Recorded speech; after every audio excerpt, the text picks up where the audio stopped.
we have the Women's Champions League. We figured we would shift the focus because unfortunately nobody got sacked in the last 3 days out of the big clubs that we normally talk about. Yeah. And there's a lot of serious football coming on. Some surprising results. I'm going to start with something painful, and which is, of course, Paris Saint-Germain losing Again. at Old Trafford, the Theatre of Dreams. Now, I was traveling yesterday. I can't be across all this. So I said, let's get some help from somebody who knows a heck of a lot more about the women's game than I do. Joining us now, Emily Keogh. Emily, you were there. I was surprised. Should I have been?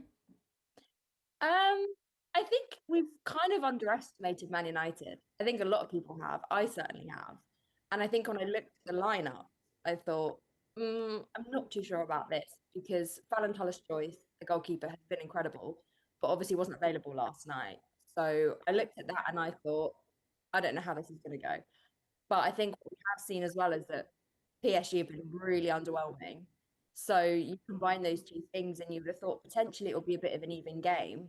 But United were really, really great. And I think it is disappointing for PSG side that they haven't picked up any points and that they've been really disappointing. But I certainly am eating my words about where I thought United would finish. I think they've been exceptional so far, and I'm quite impressed, really. Jules, why do Paris Saint-Germain struggles? Is it still because the men's team went to the Club World Cup? Because that seems to be the excuse for everything. No, it's a young team. Although I thought they played quite well yesterday. Olga Carbona, who hasn't been great since joining from Real Madrid, scored an amazing goal. They hit the post and 0-0. I think for once, they pressed well, and there's still a lack of talent in some positions for this young PSG team. But this is the way. It's the start of a new cycle with Paulo Cesar on the bench. I'm not the keenest, but hey, he's there. He's really willing. He used to play for PSG before, so okay, I get it. But they're not at the level of Wolfsburg, Real Madrid, or even Manchester United yesterday. So as much as I would have loved them to have a few points now on the board and hoping to finish in that top 12, it looks very unlikely. And yesterday, even if there was some improvement, certainly compared to the Real Madrid game where I was at 3 weeks ago, it was still not good enough in the end. The other big box office game here from this round, and we will get back to talking about Paris Saint-Germain and United later on, are Arsenal, who they let a two-goal lead slip even away to Bayern. This comes on the heels of their draw with Chelsea at the weekend. Obviously, they lost in the previous round. Some issues for Slagers? Yeah, I think it's getting to that point where we are asking questions of the management and of the team. There's clearly something not working. We've seen from the start of this season on pitch, they're not playing well, they're not connected.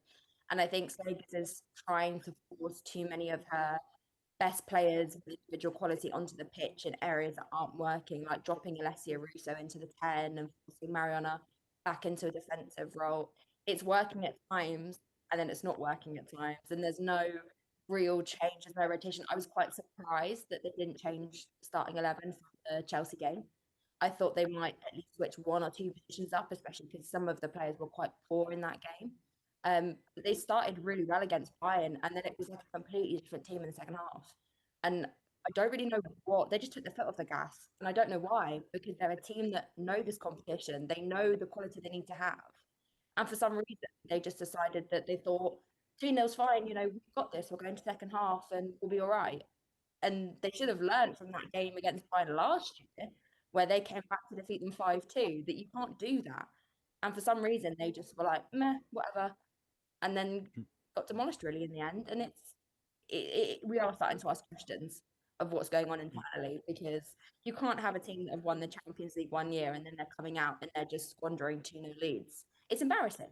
And I do feel for the fans that travelled, who would at halftime thought, this is really great for us, and then would have had to leave that stadium at full time quite deflated. And yeah, I think they've got, we said that this block here was going to be very defining for their season. And at the minute, it's defining in all of the wrong reasons. So, it leaves them in a really bad situation. Jules? Yeah, I agree with everything Emily said. I was so disappointed by even the in-game management from René and the fact that those players, some of them, okay, you're missing Leah Williamson and that kind of leadership, maybe. And I think they would have been better with her through the start of the season. But still, you've got players who know better that when you have to control a game like that, you can't collapse in 20 minutes and concede 3 goals, even away from home, even against the Clara Bull that can have 3 assists. Okay, great. They're a good team, Bayern, but not like this. Yeah, look to me like signs of immaturity, maybe a little bit of fatigue towards the end as well. We're going to break all this down further and talk about some of the other clubs in the UEFA Women's Champions League. All right, let's stick with Arsenal here because, Jules, I want to start with you. There is a natural thing, right? After you won, when there's a wobble the next year, kind of the cliche here is people talk about, well, motivation, second time round. That's why repeating is so difficult. We've heard these in every sport forever. And I always kind of feel it's a slightly convenient excuse.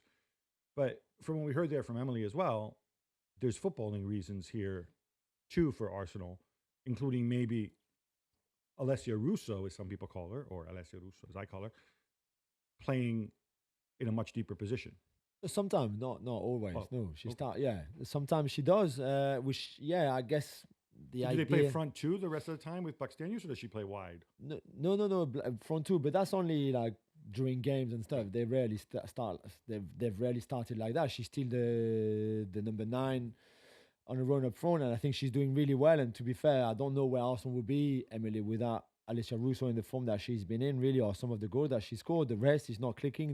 Some of the new signings, I don't think yet have brought what they were signed for, and some were expensive. I think there's probably a bit of decompression after last season, the Champions League. A lot of them went to the Euros with obviously different results in the end for the Arsenal squad's players, members. But it's been a long season, and then you go again and you don't start the WSL well, and then obviously that catches up. You've got a very tough first game in the Champions League against Lyon at home, where you start well and then again you make mistakes, really poor mistakes at this level that cost you the win. And after that, you've got the doubts in your mind, I think. And that's why I don't know how you turn it over. Well, no, I know how you turn it over. If you start winning 2-3 in a row, it would be better. It's still a very good squad, one of the best squads in Europe when you look at the depth. But yet, as we've been saying earlier, it's just not clicking right now. You on board with this assessment, Emily? Yeah, 100%. I think Jules is right that there's an over-reliance on Alessia Russo. And I guess, like, my point about her playing deeper is that she's playing deeper the past 2 games for 60 minutes, and then she plays some striker for 30 minutes because they can't bring anyone else on because Stina Blacksenia started those games and she was always their sub striker. So you're looking at it as a team setup and you're going, well, no wonder you're not getting the most out of Alessia Russo if she's playing 90 minutes and she's running for those 90 minutes all the time. And so I think there's an over-reliance on her. And I think that's potentially why we're not seeing as much from her as we probably could have, like she had last season. That being said, she's still scored in pretty much every game. I think it's 4 games she's scored in the past 5. So it's still impressive stuff. But you think about if they were rotating a bit more and Slegers had potentially figured out what her best starting 11 is and who are her best subs at what timing, then potentially we'd see more from her. I think completely they missed Williamson. I think their defence is in quite a bad shape. They've tried a lot of different things. Obviously, they've been hit by injuries, but you'd still think that 3 of those 4 of that back 4, it stayed the same. And it's still not really working. And the midfield is a huge problem. So, and kind of what Joe said, I don't know how they're going to fix this in a quick enough space of time because the games are coming thick and fast. And they haven't got time to kind of trial things and figure it out. They've just got to try and do it in the game. And if they play like they played in that 45 minutes, the first 45 minutes against Bayern, they could actually turn some really good results out. But it's that resilience and that grit that just seems to be a miss for them. And that's what's going to cause them to lose these games. Bayern obviously cruising along nicely. Pernilla Harder getting it done. I want to say time for some of the other teams, but I got to talk about United because it wasn't that long ago that United were in the second division and Lauren James, I think was the top scorer in the second division or whatever. She's gone on to bigger and better things. Although United want to reach that level, they're right up there. They've won 3 of 3, Jules. Are they pretty much on track, or are they ahead of the curve or where you want them to be? Or given that Paris Saint-Germain still on 0 point, maybe I shouldn't read too much into that win. No, it's a really great start. 3 wins in 3. Only 2 other teams have achieved that so far, and Chelsea is not one of them. So, Lyon and Barcelona and then Manchester United is really impressive to top your Champions League table. And I agree with Emily, what Emily said before. I didn't expect them to be at this level. It's a club that, as we know, and we don't need to go again on Sir Jim Ratcliffe, probably dislike for women's football in general, or some lack of interest, let's put it that way. So I don't think it's an easy environment to work in right now at Manchester United, but they're doing well. They signed good players. We talked about Rolfo Affair earlier. She's got a great header against PSG to win the game for them. She's been great since she arrived. Melvin Mala, who's Paris born and bred, by the way, scored a great goal yesterday. She has a big impact, and she leads the line really, really well, to go back to number 9 discussion that we had earlier with Arsenal, Alicia Russo, Blackstenius, etc. So it's good. It's good what they're doing. Can they win the WSL? I don't think so. They're still, for me, below certainly Chelsea, City, and even Arsenal probably. But in the Champions League, once it goes down to knockout games, I think you won't want to play against them. All right. So, word from you, Emily, on Paris Saint-Germain, because, yes, obviously there've been departures and whatever, but there's still some pretty big, recognizable names, even to a casual observer like myself in that team. They're on 0 points. The way it works is a bit like the men's Champions League, just there's half as many teams, but the top 4 qualify automatically, and then between 5 and 12 they get into the playoffs. One win and they're in the top 12, so they can still turn it around. It's not time to panic yet. Yeah, they can turn it around, and I think we've seen teams come back from these sorts of kind of what we call dire situations. I don't think it's as bad as the optics are kind of suggesting. As you said, one game and they can sneak back in there. I think it's going to be really telling next week, because a lot of those kind of middle block, low block teams, Valerenga, PSC, Benfica, St. Polten, they will play each other next week. So assuming we get a few wins here, we're seeing a few of those teams are going to go up into 6 points, which is going to leave the likes of Arsenal and PSG down the bottom. And I think it's going to be after that game that we kind of assess, okay, who is really in trouble here? Because I think if Arsenal, I mean, they're going to have to beat Real Madrid, really, I think, for that point. And I think PSG have to win as well. And if they don't, I think that's when we're going to start looking at, oh, they are really in trouble. Because getting a win next week, you're kind of saving a little bit of that gap, knowing that those teams down the bottom are going to play each other, and hopefully we're going to get some good games, a winner and a loser. So it is going to give them a little bit of breathing room. But that, I think, is going to be the point that we look at those last 2 games and go, these are must win, really, by a certain amount of goals to see them through. Because at the minute, I think it is quite a difficult situation, and I think they've both, PSG and Arsenal, have pretty much ruled themselves out of automatic qualification. So they both know that realistically now, if they can pick up as many points as possible, it's about where they finish the seeding. And that's got to be the focus now. They've got to try and forego qualifying automatically, because that's just not really going to happen for them. It's going to be finish as high as they can to get as high up in those playoffs, because they are going to be looking at playoffs at the end of the day. We just about the playoffs, Jules. I wonder if there's slightly different dynamic. Obviously, it's the first season for the women with this formula, but there's a different dynamic to playing in the playoff round as well for the women, simply because, unlike the men, they generally, most leagues, they play fewer games, certainly in WSL and some of the other leagues. And so all of a sudden, adding 2 games into the schedule, on the one hand, you can say, well, they can handle it better because they play fewer league games. On the other hand, maybe they're unused to having these 2 games, dropped right into their schedule. Which way do you blow? No, I don't think it's a big problem at all in terms of congestion and playing too many minutes and too many games. I think it's a lifeline for clubs like PSG and Arsenal. If they can't finish top 4, which was obviously the idea, even if you grab 12th place, you'll be happy and you go into that playoff. And then I think, again, those teams... less of an issue in the women's game. Than in the men's game. Yeah, definitely. All right, look at some of these other ones. Barcelona. Emily, I thought the narrative for me was, oh, look, it's going to be the last dance. Obviously, the club, as in the broader club, and it's still in a rough financial position. So there's cutbacks. There's all these stars who, certainly in the summer, their contracts weren't extended beyond the end of the season. Man, if it's the last dance, they're flying. They've conceded 1 goal. I watched their highlights against Leuven, and I thought, easy peasy. And I think they're obviously highly motivated because they win the Champions League last year. When you look at them, given Arsenal struggles, do you still see kind of the cream of the crop, the I team to think so. beat? Yeah, I think Barcelona have done enough to earn that title. I think they have been the team to beat for about 3, 4 years now. And that doesn't just go overnight because they lost in the final to Arsenal. Because realistically, Arsenal tactically got that game 100% right. Slegers knew what she needed to do and they did it.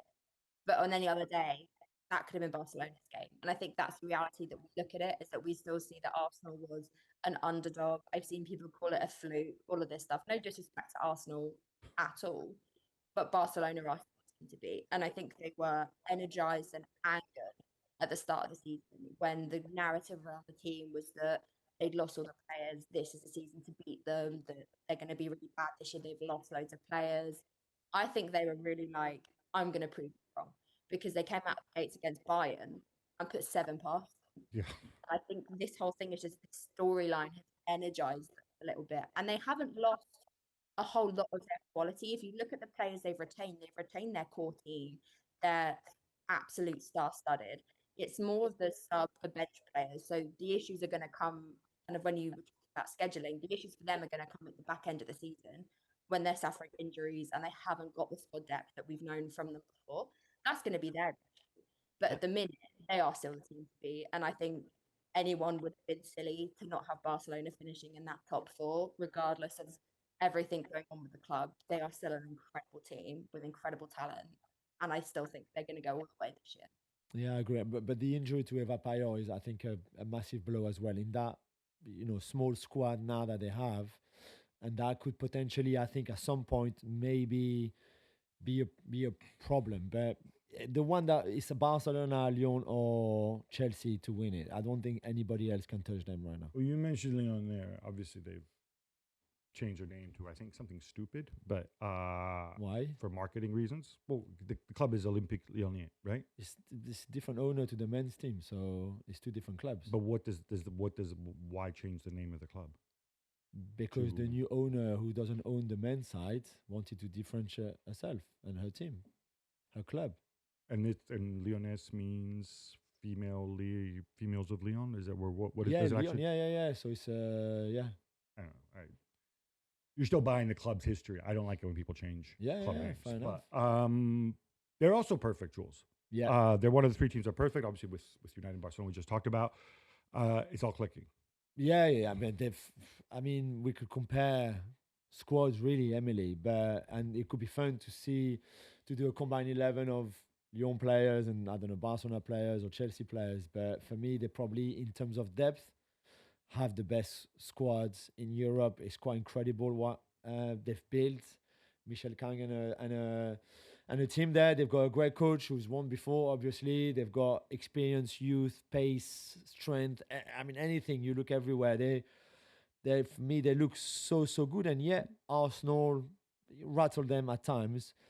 But from Dumone to, I don't know, Diani to even Hegerberg, who scored 2 goals on Tuesday night, it's just so stacked that whoever beat them, and there might be somebody beating them there, they will have to be very, very good for. We can still give John Texter tiny bit of credit, right? Without him, Michel Kang, he introduced Michel Kang. Yeah, no. no. All right. I'm sure you'll take it. No John Texter here. Chelsea, I got to turn to you on Chelsea. Obviously, they're one of 2 teams on 7 points. Much expected of them. I think most would have them among the favorites as well, right, Emily? Yeah, 100%. I think they really needed that result against Important. They've kind of struggled. It's just sort of a strange thing to say around Chelsea because they've been winning. They're still unbeaten in the league. It's 32 games now, which is just stupidly good. But I think when you look at it, they really needed a solid performance because some of their performances haven't been great. They weren't great against Arsenal in the second half. After Arsenal got that second goal, Chelsea didn't have a shot off after 64th minute on the weekend. So when you look at it like that, they haven't been playing at this sort of ruthless sort of Chelsea way that we've come to know. And I think they needed a little bit of time to kind of get back into groove. Obviously, they've got injuries, rotations happening. And I think we talked a little bit about how it's important that teams are changing things up. But for me, a little bit, I think almost Chelsea have gone too far the other way. They're rotating so much, they're affecting their relationships and their build-up play because they're used to playing with one player, then the next game that player's not there, then the next game that player's back in, and then the next one they're not in. And it's so important. You can see that in the way they're playing. And I think they need to build a bit more consistency with kind of a core, maybe 7 or 8, maybe 9 players, and rotating 1 or 2. Because at the minute they're rotating 4 or 5 per game, and I think that is throwing them off a little bit. So it was really positive to see again a changed team have a really good performance. But I think I would like to see a bit more consistency from Chelsea going forward because they are an incredible team. I think alongside Lyon, they have incredible depth. They've got an incredible squad, and I think they can go far. But I think they just need to get a bit of consistency and tighten up a little bit, especially in defence. And I think they'll be solid. And I think like every team that have their Achilles heels, Chelsea's are a little bit exposed at the minute. And I think that's a worry for fans. However, we know what this team is capable of. I think alongside Barcelona and Lyon, they are really cementing themselves as a title contender. All right, I'll give you guys a free hit to wrap this up. Outside of the teams that we haven't mentioned, I'm assuming, like we said, Arsenal, Paris Saint-Germain, probably Bayern as well. They're not in the top 4 right now, but if we had to pick an outsider to win it, assuming that you want to consider them outsiders, we could still see them making a deep run. Anybody else you feel, whether you like them, whether they've done something special, whether you think they can spring a surprise, anybody else you want to highlight that you think we should give a mention? You can go first, Emily, while Jules has to think. Just don't pick whatever Jules is about to pick. Okay, I'll try and mind read. I'd like to, I mean, I don't think they're going to win, but I have been so impressed with Leuven. I think for your first That's your dance romantic side now. Champions That's League you being battle, romantic. they've just been incredible. And I think we saw it when they got the draws against the top teams. They're excited. And against Barcelona, yes, we didn't really expect them to win. But look at the fact that they put 7 past Bayern and only 3 past Leuven. You take that, really. I think they're great. And I love the story around it of being a debutant, first crack at this competition. And they're pretty much, bar anything going horribly wrong, they'll be in playoffs, which is such a great thing for them. And I love the stories like this. I mean, in a game that's so polarized, so dominated by money, much more than the men's game, obviously, the imbalance in resources, it is kind of cool to see something like that. Yeah. And Leuven, plus a fine college town. Jules. Yeah, I love my Paris FC, and I knew you were going to go there. Paris, obviously, the only threw it away city against Real in Madrid. the Women's Champions League with 2 teams. But I like Real Madrid as well. I like Caroline Villa. I like Linda Caicedo. I just like some of their players. I don't think they will win it again. They're a bit behind everybody else. But I think it's a good project to be part of. And I was impressed in the way they played and the composure they showed against PSG away 3 weeks ago in game week 2. But again, it was against the poor PSG side. But yeah, I don't think I would. And also, I have to say, I was on the same hotel as the Real Madrid players in Paris before that game.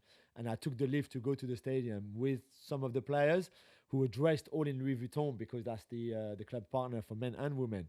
And they look so classy, so nice, so elegant. I was like, wow, this is special. Just to be clear, I know how proud you are of your Parisian roots, your Parisian identity.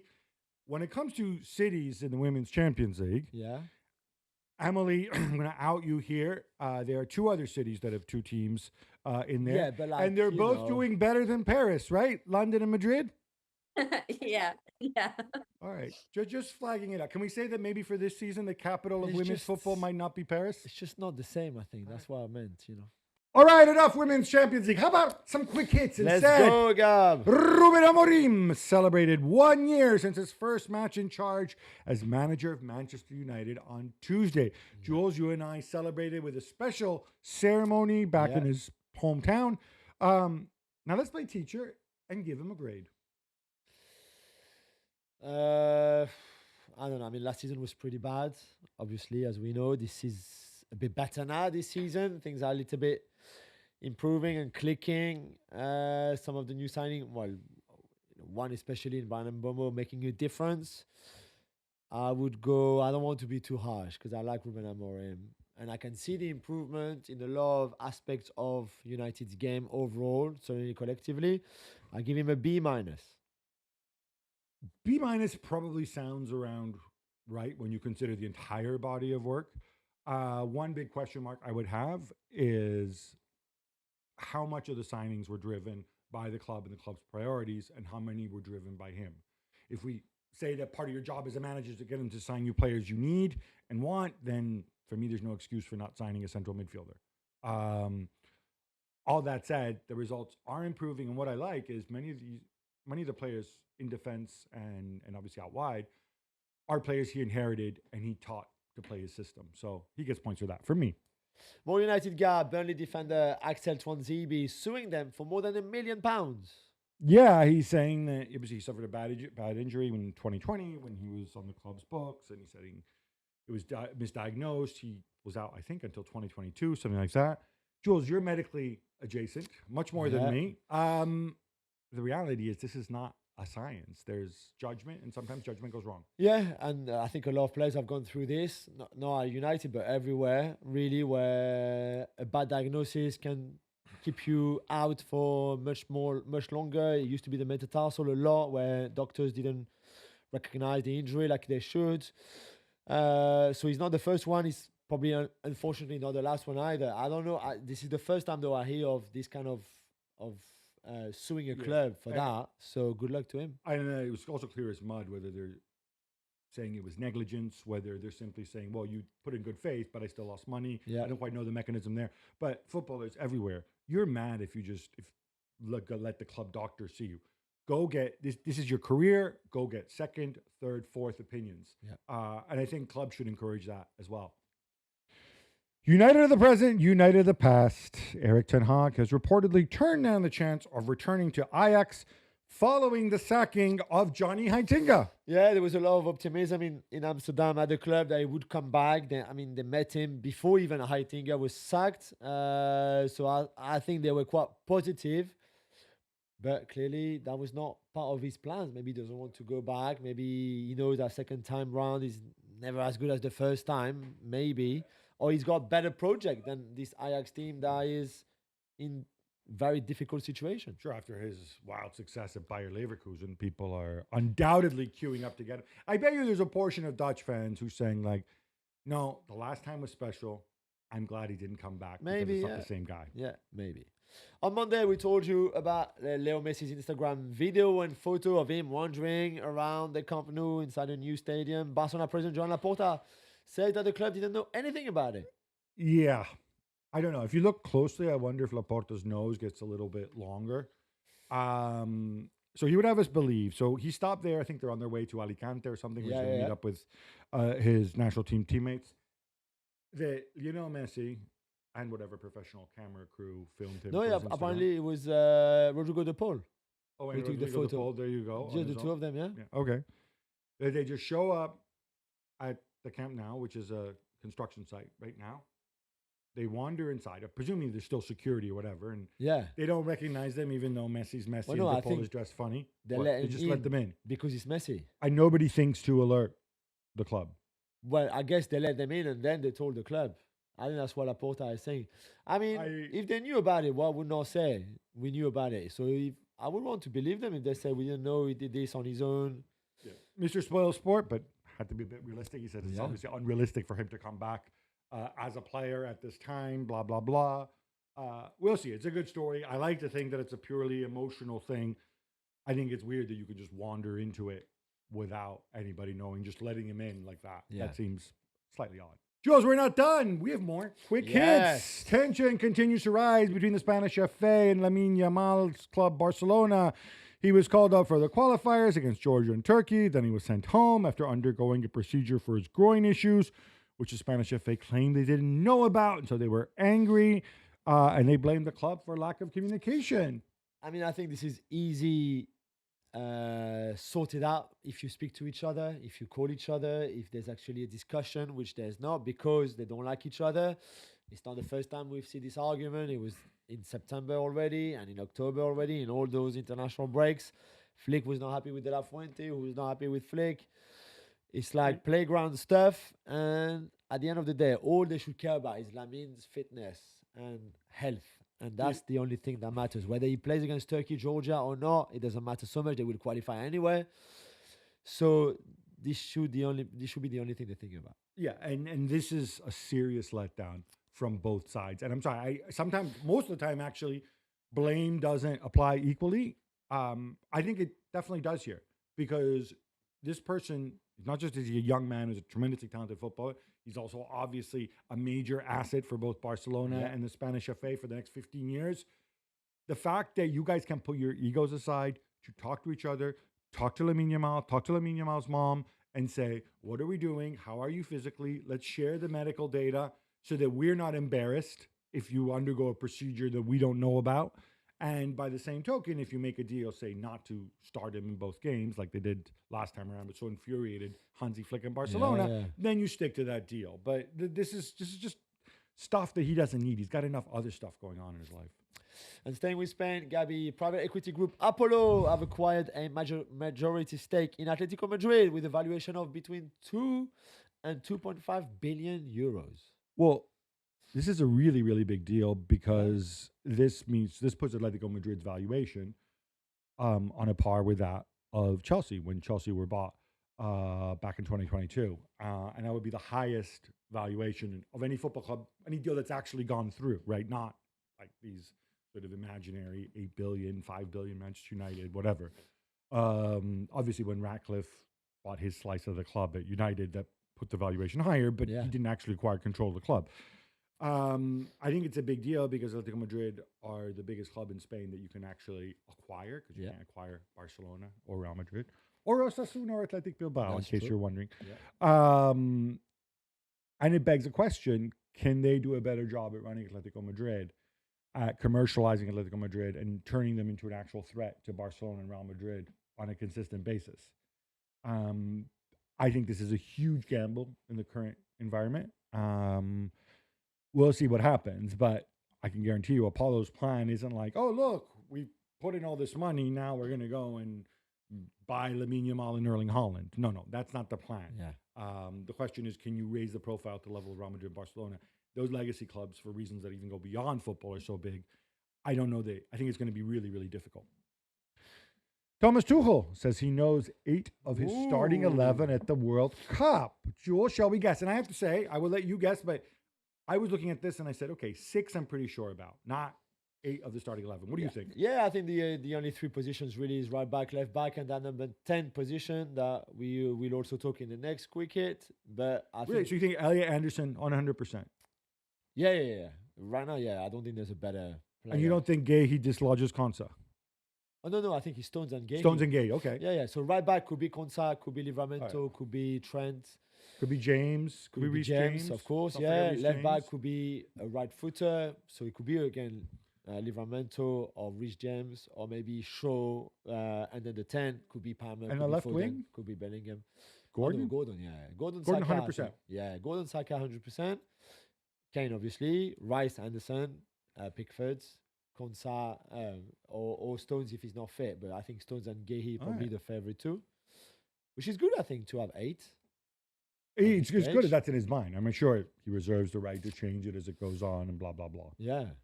And Tuchel also says that Harry Kane, Jude Bellingham, and Phil Foden cannot play together in the same team. Gab, is it a clever thing to say? No, it's a stupid thing to say. And look, Tuchel's asked so many questions, eventually going to let things slip. But you should never say that these 3 can't play together, because you don't know what the future holds. You open a can of worms now. Who should he pick? Obviously, one of them is Harry Kane.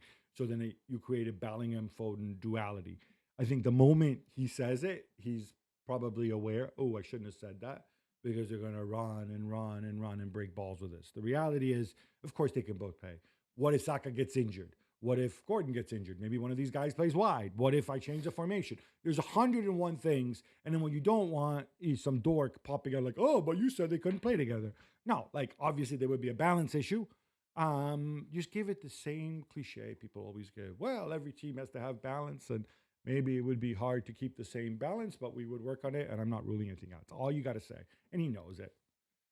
Magic, Mike Maignan is out of contract in the summer. Now he's being linked with Juventus. Jules, this makes little sense to me. Is it just a Damien Kamali thing? Well, unless you're not happy with Di Gregorio, there's no reason, I think, to go and give Magic Mike, as good as he is and as much as we love him, like a big last contract as a free agent. So I still think he would want to come to England and play in the Premier League, which is something that he's wanted to do for a long time. I don't know if there would be a club there ready to welcome him, but it'd be very interesting to see because he's not going to extend.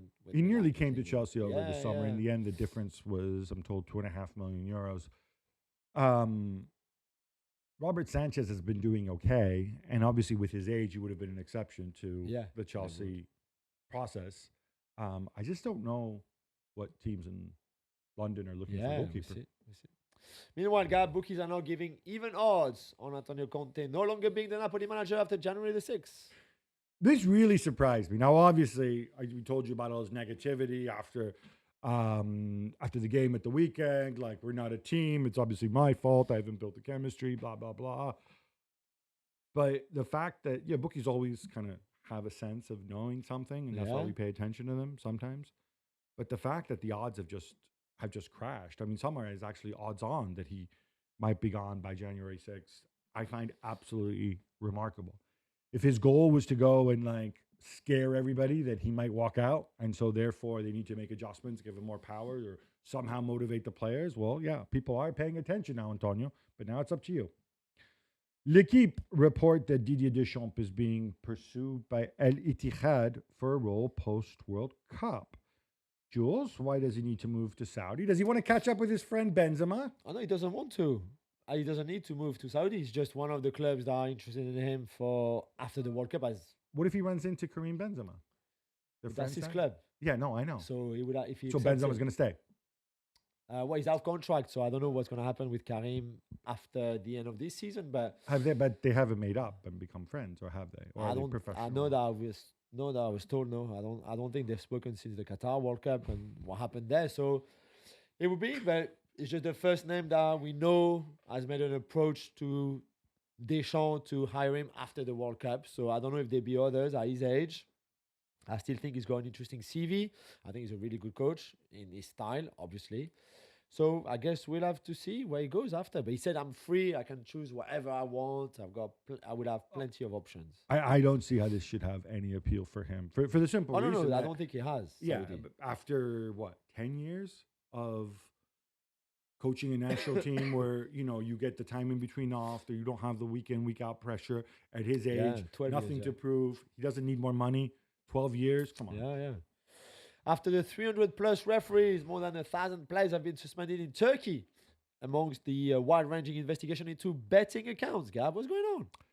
So I spoke to some people in Turkey because so far all we've heard of is these official releases from the Turkish prosecutors, and you remember these many referees and these many players suspended. And then you look a little bit further, and first of all, these are registered players. These are not professional footballers. There's a lot of, or some of them are, but it's a real minority.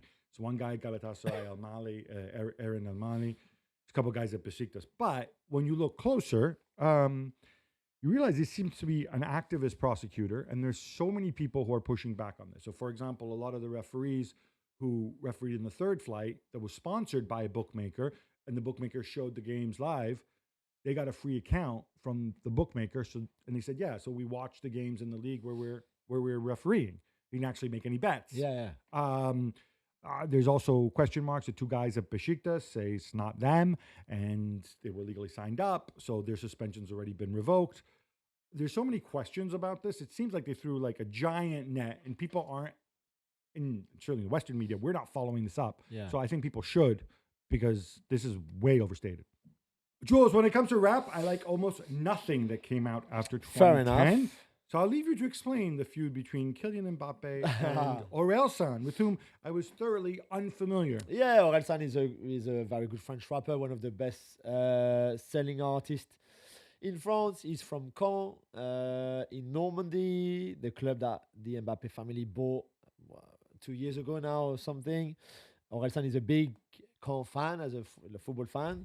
And in his latest album that came out on Monday night, I think it was, at the start of the week, there's a song where it's not easy to explain, but basically in the song, there's like a voice talking to Orelsan.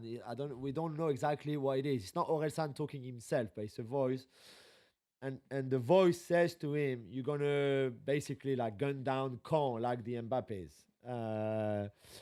To what Kylian reacted quite badly by saying, well, you can save the club whenever you want, Orelsan. And by the way, you were the one begging us to take you and give you some shares in the club for free because you've got no money. So Orelsan explained that it was a misunderstanding, that maybe Mbappe didn't understand that the song, it was not Orelsan talking, but like a voice.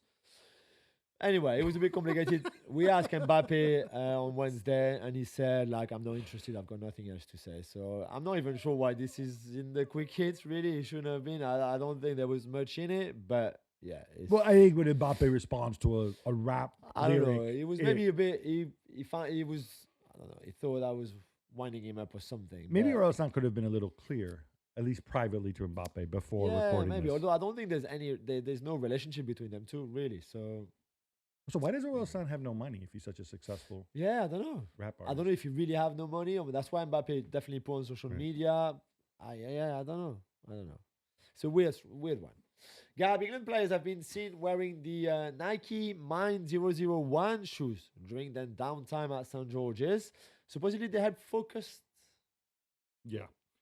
So supposedly these shoes, which Yeah. I personally find hideous, they're not actually shoes you're supposed to work out in. You're supposed Yeah, to yeah. just wear them somehow. I guess they stimulate blood flow, positive energy. I think I'm going to defer to Tommy Tuchel, who I think got Yeah. it 100% right. He says, I don't know much about these shoes. They told me they can focus better in meetings if they wear the shoes, and I hope that they believe it. Maybe the most important thing is that they believe it. I don't know the science behind it, possibly because there is no science behind it. Maybe. If you It's just a believe team something, sponsor. yeah, it's a team sponsor. Yep. If you believe something helps you focus, you could walk around carrying a brick or a turd in your pocket. Yep. If you believe this is the secret that helps you focus, then it will work for you. Remember the League Cup quarterfinal fiasco? Arsenal and Crystal Palace have been forced to agree to move their games from Sunday, December 21st to Saturday, December 20th at 8 o'clock in the evening, no less. Yeah. So they can play their cup game on December 23rd. That means Palace will take the pitch on Saturday, 48 hours after playing a Conference League game on Thursday. So much for all that yak about player welfare. Yeah, blah, blah, it's blah. an absolute mess. I don't know why you could not play this in January at some point, but this is ridiculous. I'm not even sure what Palace agreed. To be fair, well, I don't know what's. I guess it's the best of the worst, really, in terms of decisions. Short time between the Conference League, where I guess they play a team that is not as strong as a Premier League team, so you can play your B team very much or kids if you I want. think You probably be Arsenal are better qualified. than Coops. No, not so much for that, but certainly for the Premier League game that you have on December 20th. It's Really, Leeds. yeah. So Everton for Arsenal and Leeds for Palace. You do that, and you basically sacrifice your Conference League game. They probably will be qualified by then anyway, or they should certainly. So you can play your all under 21 team if you want, and then be ready for the two games that follow. But it's not ideal. It's really not ideal. I'll let you answer this because you know what I'm going to say, that this competition Yeah, is yeah, a joke absolutely. and a freak show, and it I should hear be you, Gab. eliminated. No problem. Yeah. Fifth Pro, the Players Union here in England, have reiterated that they will take legal action if the Premier League introduced anchoring. And they said that some clubs will too, Gab.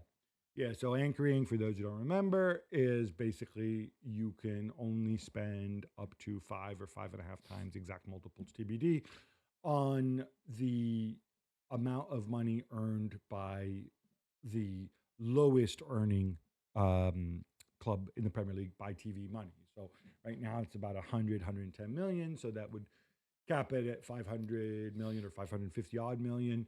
And that would include wages, spending on agent fees, spending on coaches, and of course, our friend amortization. Yes.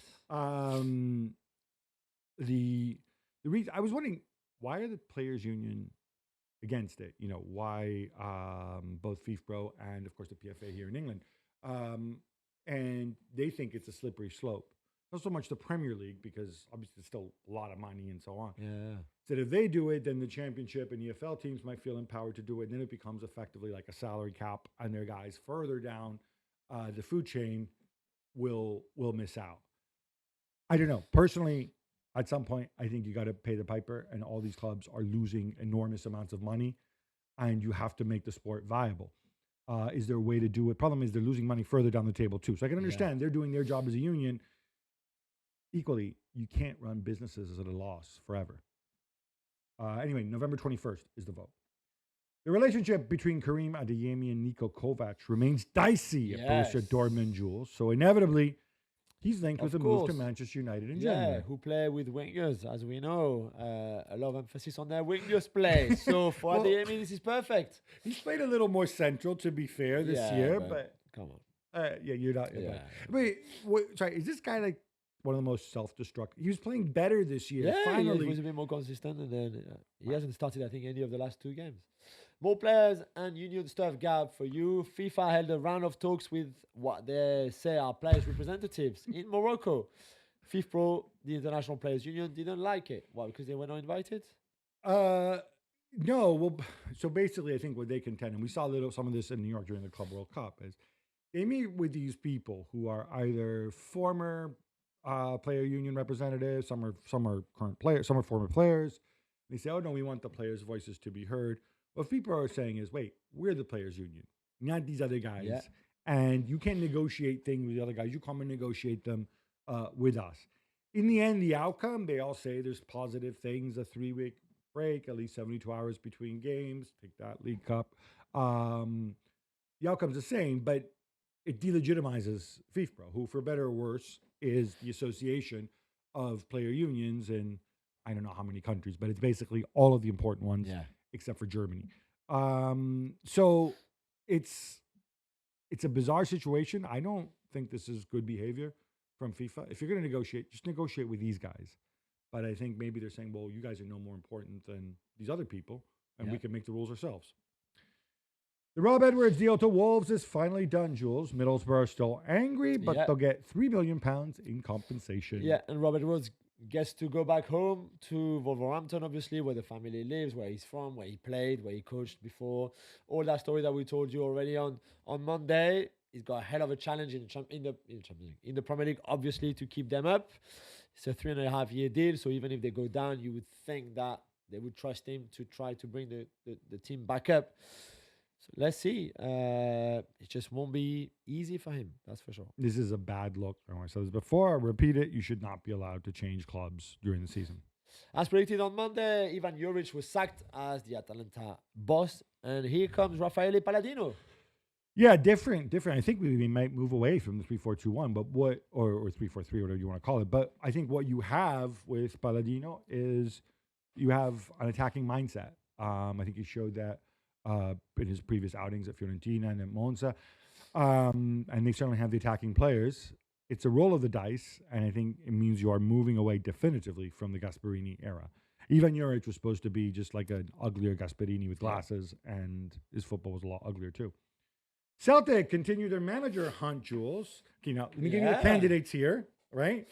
You've got Bodo Glimt Kjetil Knutsen, who was apparently is close to going out of contract. I wonder if he'd bring his plastic pitch with him. Imagine. Ipswich's Kieran McKenna, who, I think he's turned down bigger jobs, but hey, who knows? You never know. Ferencváros's Robbie Keane, who's also, of course, played for Celtic. Yeah. I love Robbie Keane. I love that he has the guts to go abroad and do well, and he's won titles. Really well, yeah. And most intriguingly, though, Wilfried Nancy. Pay no attention to the fact that he's got a girl's last name.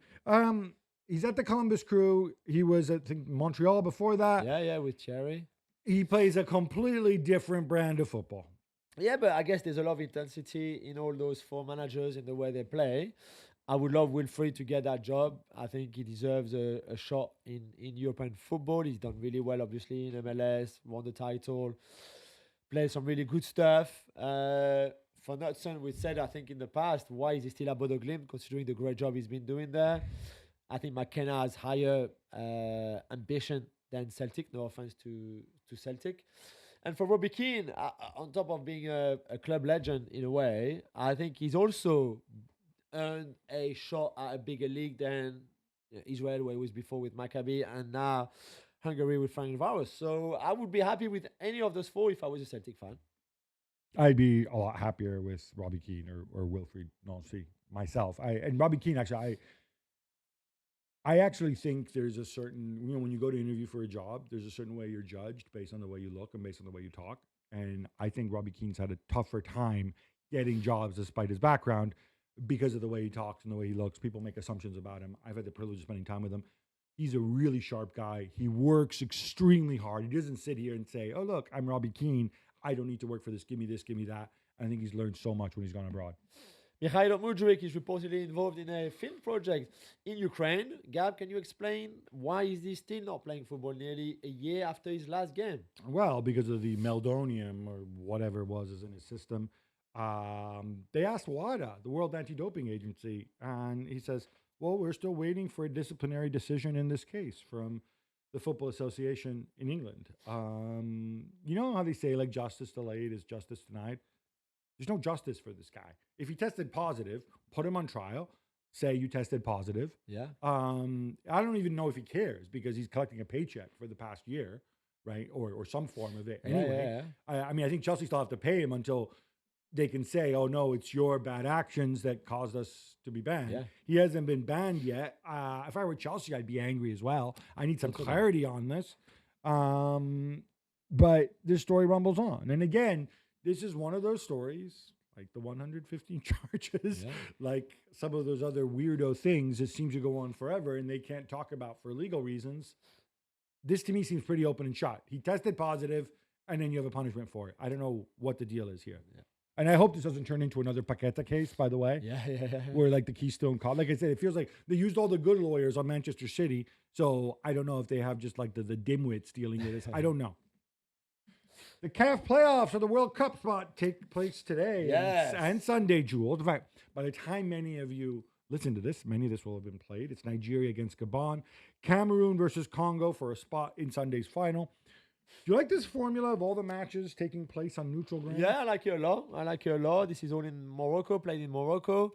I like the fact that it's not in home and away ties, but just on one game. I think that brings more excitement to it, more pressure as well, especially if you're Nigeria and Cameroon, who are the two favorite in this. Although Gabon and Congo, DR Congo, played really well in the qualifiers, pushed Senegal and Ivory Coast. Bissaka, if I'm not mistaken, right? Yeah, exactly. Yeah, and obviously Pierre-Emerick Aubameyang and Denis Bonga and all of that. So you would say that Nigeria and Cameroon should be the final. I think there's a lot of people in CAF that would want that to be the final. But I don't think this is a given that both of them will win those games easily and comfortably. So can't wait. One is an early kickoff on Thursday as we record this.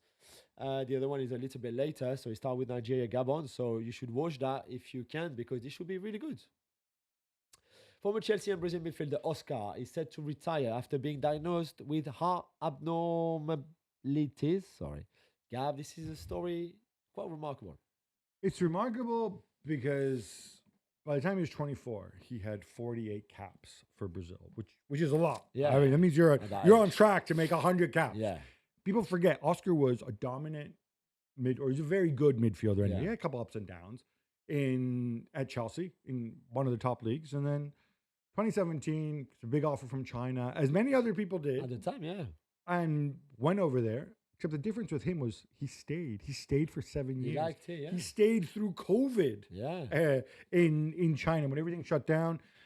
He just returned to Sao Paulo. I'm glad you don't mess around if there's a heart issue. You don't mess around with your health. That's very true. So much focus in the media on like how much money he made in China, how much he's going to retire with. Like that shouldn't be the focus here. Yeah. The focus should be that thank goodness whatever issue he had has been dealt with precautionary. He made this decision. He got to go back to Sao Paulo and play half a season, which is a bonus. And I wish him well. I don't think everybody has to follow the same route all the time of you're a big club, big league. He proved what he did. He made a lifestyle choice, and it worked for him.